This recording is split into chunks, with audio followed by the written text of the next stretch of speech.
Hello everyone, welcome to my YouTube channel. If you are new to my channel, please consider subscribe and hit the bell icon so that you'll be the first to notify if we have new upload videos.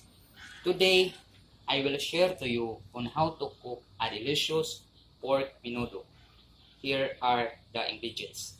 1 kilo pork meat cut into cubes, 200 grams of carrots, 200 grams of potatoes. Carrots and potatoes are cut into cubes. 1 piece large red onion. The garlic, 2 pieces bell pepper, 200 grams of tomato sauce, 6 tablespoons of soy sauce, 1 tablespoon of cooking oil. So let's start. Heat oil in a pan.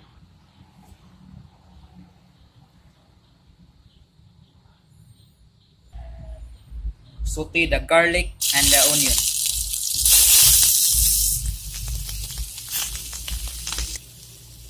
Add the pork.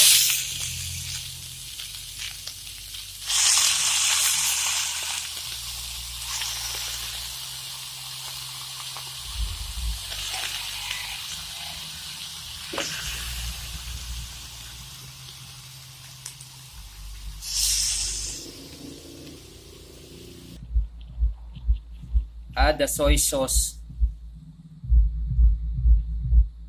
and stir.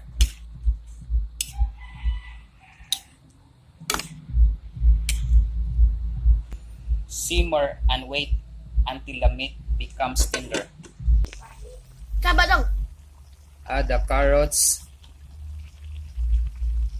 and the potatoes once the meat becomes tender.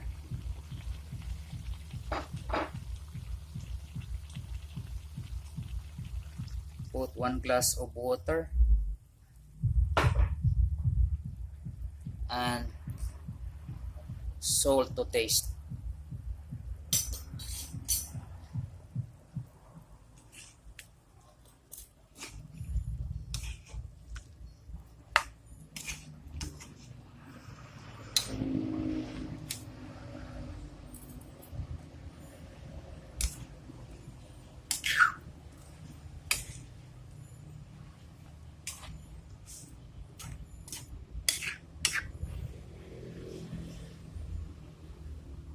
Simmer again and wait until the vegetables are cooked.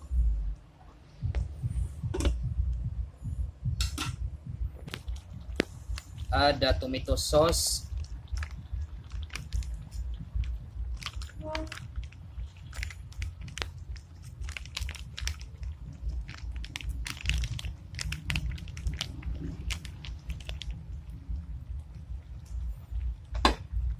And bell pepper.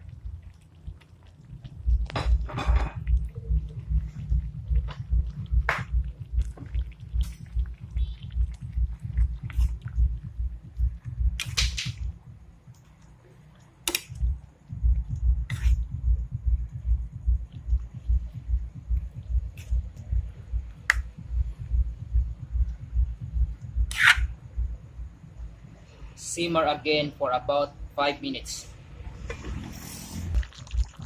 Now our pork menudo are cooked. Transfer it to the serving bowl.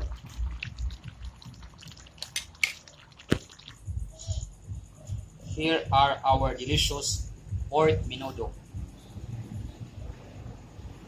If you like more videos, please don't forget to subscribe to my channel and hit the bell icon so that be the first to notify if we have new upload videos.